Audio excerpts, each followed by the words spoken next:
Hello students, I am Nishit Shah from Dolphin Academy. We are starting with the new chapter number 9, some applications of trigonometry.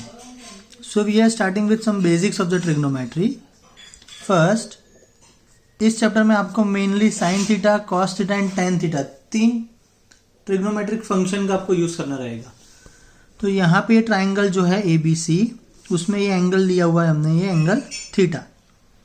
तो theta के respect में हम opposite side इसको बोलेंगे, that is your opposite side, that is your adjacent side and that is your hypotenuse. So sine theta क्या होता है हमारा, opposite by hypo, so that is AB upon AC, that is your sine theta. Cos theta क्या होता है, adjacent by hypo, that is BC upon AC, that is cos theta. And ten theta क्या होता है, opposite by adjacent, that is AB upon BC. तो ये हमारे तीन फंक्शन हो गए ट्रिग्नोमेट्रिक फंक्शन, जिसका हम इस चैप्टर में मेनली यूज करेंगे. तो आपको ये कंसेप्ट पता होना चाहिए, तभी जाके आपको ये चैप्टर में समझ में आएगा.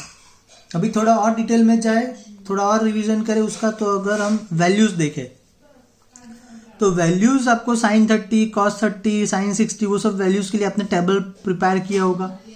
ठीक है, अगर टेबल आपको याद नहीं रह रहा है, मैं आपको इसकी एक शॉर्ट मेथड बताता हूँ कि जिससे आप 30, 60 की वैल्यू इजीली फाइंड आउट कर सकते हो. तो उसके लिए आपको एक रूल याद रखना है कि एक राइट एंगल ट्राइंगल है, उसके 30 का जो ऑपोजिट साइड है वो है 1, वो हाइपोटेनियस से हाफ होता है. तो 30 का ऑपोजिट साइड, जैसे यहाँ पे मैंने लिया हुआ है AB और हाइपोटेनियस है AC, तो 30 का ऑपोजिट साइड 1 ले लिया तो AC आपका हो जाएगा 2. तो 30 का ऑपोजिट साइड हाइपोटेनियस से हाफ है. So from Pythagoras we can easily find that is root 3, because hypotenuse square 2 square minus 1 square 4 minus 1 that is 3, उसका रूट 3 आ जाएगा. वो पाइथागोरस आपको आना चाहिए, वो सिंपल है, वो अभी मैं नहीं बता रहा हूँ. बट 30 डिग्री का जो अपोजिट साइड होता है वो हाइपोटेनियस से हाफ होता है, एक रूल वो याद रखो आप. और ये ट्राइंगल में वैल्यूज याद रख लो. यहाँ पे ABC ये एंगल हमने कंसिडर किया हुआ है 30 डिग्री. 30 का अपोजिट हमने ले लिया वैल्यू 1, हाइपोटेनियस ले लिया 2 और ये वैल्यू है हमारा रूट 3. चलो अभी वैल्यूज फाइंड करते हैं ये कंसेप्ट से. ठीक है, sine theta opposite by hypotenuse, similarly sign 30 यहाँ पे क्या होगा, साइन 30 ऑपोजिट 1, हाइपोटेनियस 2. आप देख लो टेबल में वैल्यूज यही होगी. साइन 60 फाइंड करना है तो साइन 60 का opposite root 3 by hypotenuse 2, simple. Cos 30 भी फाइंड कर लेते हैं. चलो कॉस 30 एडजेसेंट बाय हाइपोटेनियस होता है रूट 3 बाय 2. कॉस 60 फाइंड कर लेते हैं. Cos 60 1 by 2 adjacent by hypotenuse. Tan 30 find करते हैं. Tan 30 opposite by adjacent, that is 1 by root 3. Tan 60 भी फाइंड कर लेते हैं. Tan 60 opposite by adjacent, that is root 3 by 1. तो ये रूट 3 आ गया. देखा कितना सिंपल है, इससे आप सारी वैल्यू 30, 60 की फाइंड आउट कर सकते हो. सेक, कॉसेक, कॉट की भी वैल्यू आप इसी ट्राइंगल से फाइंड आउट कर सकते हो. बट मुझे इस चैप्टर में जो है वो सिर्फ चाहिए साइन, कॉस एंड टेन. तो ये कंसेप्ट ये चैप्टर के लिए आपको पता होना चाहिए. साइन, कॉस, टेन की वैल्यू कैसे फाइंड आउट करनी है ये ट्राइंगल से, तभी जाके आपको ये चैप्टर में समझ में आएगा. और वैल्यू साइन, कॉस, टेन की देखें तो आपको एक और वैल्यू याद रखनी है. साइन 0 होता है 0.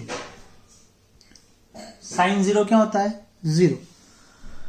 तो उसके अलावा सारी वैल्यूज लिख लेते हैं. साइन 0 0 होता है तो कॉस 0 आपका हो जाएगा 1. साइन 0 होता है 0 तो कॉस 90 इसका ऑपोजिट 1 हो जाएगा. कॉस 0 होता है 1, साइन 90 हो जाएगा 0. तो एक और वैल्यूज ये सारी सिंपल हो गई, याद रह जाएगी. एक और वैल्यू साइन 45, कॉस 45 की वैल्यू सेम होती है 1 अपॉन रूट 2. हर एक बार आप टेबल ड्रॉ करोगे वो फिजिबल नहीं है, तो बेटर है आप ये ट्राइंगल याद रखो और ऐसे वैल्यूज याद रखोगे तो वो अच्छा रहेगा. साइन 45 टेन 45 1 अपॉन रूट 2 होता है एंड टेन 45 होता है 1. Sine and cos 45 1 upon root 2 and tan 45 होता है 1. तो इस हिसाब से आप सारी वैल्यूज फाइंड आउट कर सकते हो. अभी इस चैप्टर का कंसेप्ट समझ लेते हैं तो जैसे यहाँ पे कोई एक बॉय है, ठीक है, तो वो ऐसे स्ट्रेट लाइन में देखेगा, उसकी आईज यहाँ पे है, तो अगर वो सामने की साइड देख रहा है तो इसको हम बोलेंगे horizontal level, that is called horizontal level. तो यहाँ पे जो ये बिल्डिंग है उसका जो टॉप मोस्ट पॉइंट है, यहाँ पे कुछ ऑब्जेक्ट रखा हुआ है, वो ऑब्जर्व कर रहा है, तो उसको ऊपर की साइड देखना पड़ेगा। सो that is called line of site, that is called line of site. Straight देख रहा है that is called horizontal level, ऊपर देख रहा है that is line of site. उसके बीच का जो एंगल बन रहा है horizontal level and line of site, जब आप ऊपर देख रहे हो that is called angle of elevation, because आप ऊपर देख रहे हो तो उसको बोलते हैं एलिवेशन एंगल। अगर सेम कंसेप्ट हम समझे तो कोई बिल्डिंग के टेरेस के ऊपर बैठा हुआ है कोई पर्सन, ठीक है, कोई बॉय है, वो नीचे एक ऑब्जेक्ट रखा हुआ है, जैसे ये बॉल रखा हुआ है, उसको वो ऑब्जर्व कर रहा है, तो वो स्ट्रेट देखेगा तो ये हो गया आपका हॉरिजॉन्टल लेवल। फिर वो बॉल को ऑब्जर्व करेगा, मतलब नीचे की साइड देखना पड़ेगा, तो ये हो गया लाइन ऑफ साइट। इसके बीच का जो एंगल बन रहा है that is called angle of depression, that is called angle of depression. मतलब जब आप ऊपर देखोगे तो बोलते हैं एंगल ऑफ एलिवेशन, जब नीचे देखोगे तो उसको बोलते हैं angle of depression. Elevation depression angle clear हो गया। ओके, चलो इसके बेस पे हम न्यूमेरिकल डिस्कस करते हैं। फर्स्ट क्वेश्चन, फिगर आपको इस टाइप के क्वेश्चन में नहीं दिया होगा, आपको फिगर खुद से बनाना होगा, ठीक है। तो ऐसा मत सोचना कि फिगर क्वेश्चन में दिया हुआ है, नहीं दिया होगा, खुद से बनाना है क्वेश्चन समझ के। हर एक क्वेश्चन के लिए मैं बात कर रहा हूं, एक भी क्वेश्चन में मोस्टली आपको फिगर नहीं ही दिया होगा। अ tower stands vertically on the ground from a point on the ground, जैसे यहाँ पे एक ग्राउंड के ऊपर पॉइंट लिया हुआ है, यहाँ पे टावर पूरा ए बी खड़ा हुआ है, which is 15 metre away from the foot of the tower. Tower के फुट मतलब ये जो ग्राउंड को टच कर रहा है वो उसका फुट हो गया, वहां से 15 मीटर अवे मतलब 15 मीटर दूर एक पॉइंट ले लिया हमने C. The angle of elevation of the top of the tower is found to be 60 degree. Tower के फुट से 15 मीटर दूर, 15 मीटर दूर एक पॉइंट है सी, वहां से अब टावर का टॉप मोस्ट पॉइंट जो है उसको आप ऑब्जर्व कर रहे हो, टॉप को ऑब्जर्व कर रहे हो, तो यहां से टॉप को ऑब्जर्व कर रहे हो, यहां से आपका हॉरिजॉन्टल लेवल हो गया, यही आपका हो गया लाइन ऑफ साइट। तो इसके बीच का एंगल जो बन रहा है वो एंगल ऑफ एलिवेशन हो गया, वो हो गया 60 डिग्री, 60 डिग्री, ठीक है। आपको फाइंड करना है height of the tower, A B आपको फाइंड आउट करना है, ये दिया हुआ है। चलो, ये आपका ऑपोजिट साइड है, थीटा यहाँ पे है, थीटा का ये हो गया ऑपोजिट साइड और थीटा का ये हो गया एडजेसेंट साइड। ओके, तो ऑपोजिट एंड एडजेसेंट किस में आता है? ऑब्वियसली tan थीटा में, तो वो आपको समझ में आना चाहिए, ठीक है। tan 60 कब कौन सा फंक्शन लेना है वो आपको डिसाइड करना है। जैसे ऑपोजिट फाइंड करना है, एडजेसेंट दिया हुआ है तो ऑब्वियसली आप tan यूज करोगे तो मिल जाएगा आपको इजीली। तो tan 60 होता है आपका opposite, that is A B upon adjacent that is C B. tan 60 की वैल्यू फाइंड करने के लिए हम यहाँ पे ट्राइंगल बना देंगे। आपको टेबल इजी रहता है तो टेबल से भी प्रिपेयर कर सकते हो, ये वाला मेथड इजी लगता है तो इससे भी कर सकते हो। tan 60 क्या होता है? tan 60 √3/1, तो tan 60 आपको मिल गया √3। ए बी फाइंड करना है, सी बी कितना है 15, ए बी इक्वल टू हो गया 15, यहाँ पे मल्टीप्लाई करोगे 15√3 metre, that is your answer. Simple है, क्लियर? ओके, नेक्स्ट क्वेश्चन देखते हैं। An electrician has to repair an electric fault on the pole of height 5 metre. मतलब आपको ऐसा एक पूरा पोल दिया हुआ है जिसका हाइट है 5 मीटर। यहाँ पे ए पॉइंट ले लो, ये डी पॉइंट है, इसका हाइट दिया हुआ है आपको 5 metre. She needs to reach, मतलब यहाँ पे कोई है जिसको ऊपर जाना है इसको फॉल्ट रिपेयर करने के लिए। She needs to reach a point 1.3 metre below, 1.3 metre below the top of the pole, मतलब टॉप पॉइंट ए उससे 1.3 नीचे, मतलब ये बी पॉइंट तक, यहाँ पे ये डिस्टेंस है 1.3 मीटर, टोटल 5, ये 1.3, तो बाकी कितना रहा ये 3. 2.7 मीटर। यहाँ से जो इलेक्ट्रिशियन है वो ऊपर जा रहा है रिपेयर करने के लिए, तो ये वो लेडर लगाएगा। वो सीढ़ी जो लगा रहा है वो कैसे लगानी है, उसको टॉप पॉइंट से 1.3 मीटर वाला जो पॉइंट आ रहा है वहां पे वो सीढ़ी एडजस्ट कर देगा, लेडर एडजस्ट कर देगा। मतलब she needs to reach the point 1.3 meter below the top of the pool to undertake the repair work. What should be the length of the ladder that she should use? Length of the ladder आपको find करना है, मतलब ये चीज आपको find करनी है। Which when inclined at the angle of 60 degree to the horizontal. ये horizontal line मतलब straight line होता है, horizontal line, vertical line ऐसा होता है, ये horizontal line हो गया।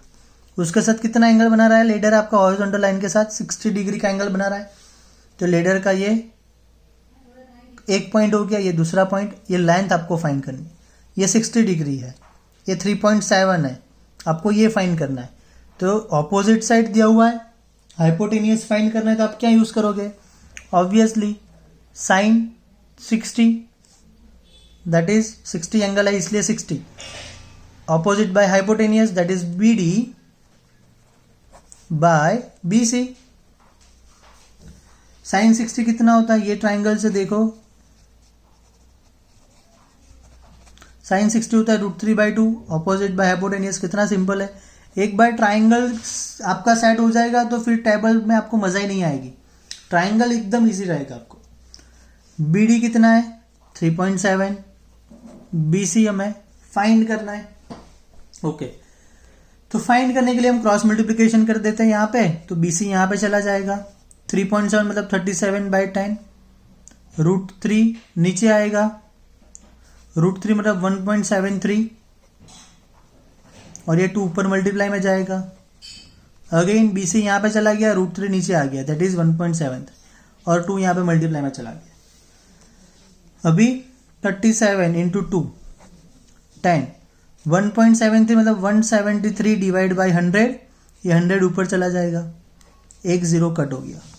37 इंटू 2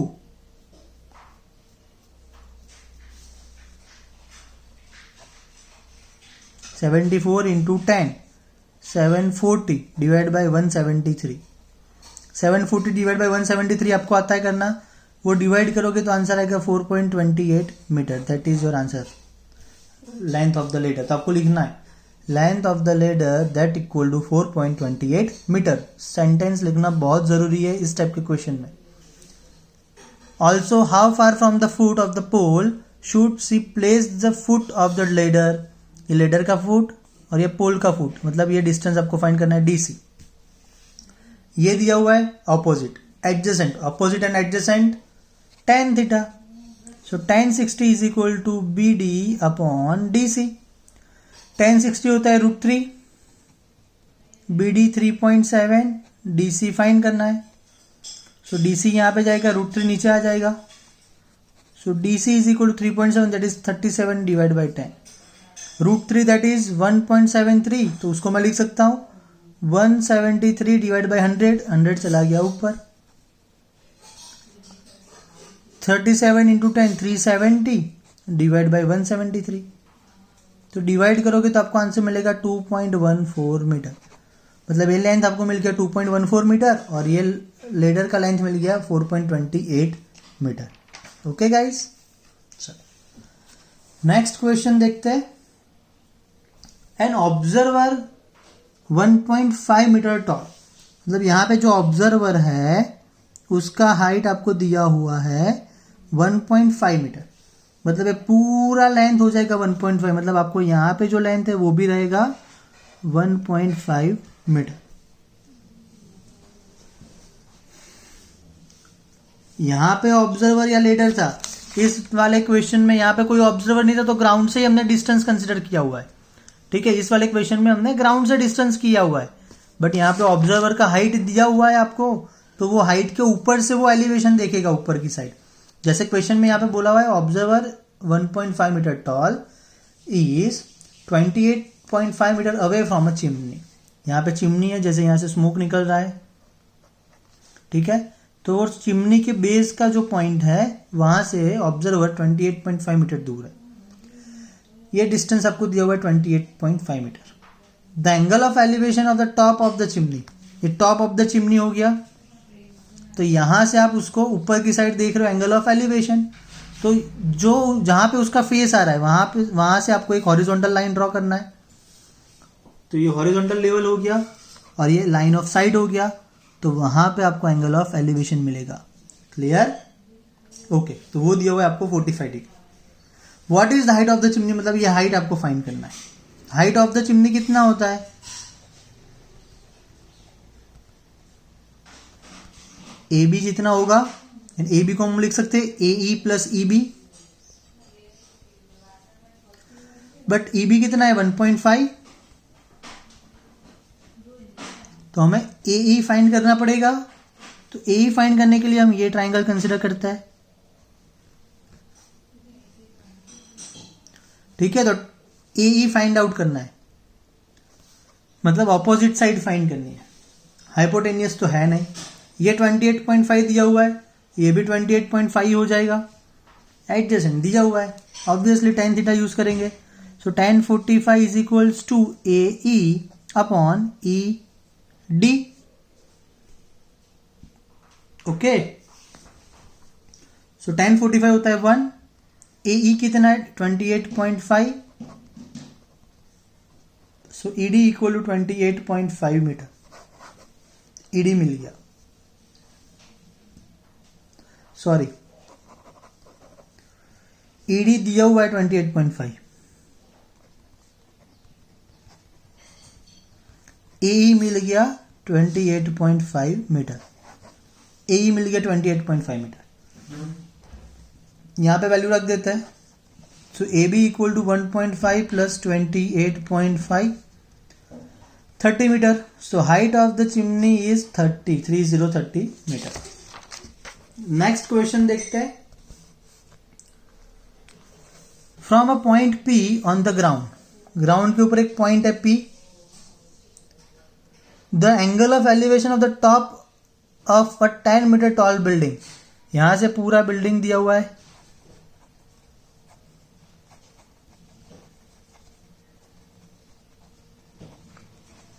इसकी हाइट दिया हुआ है 10 मीटर। कितना हाइट है? 10 मीटर उसका हाइट है। पॉइंट P से हम उसको टॉप को ऑब्जर्व कर रहे हैं।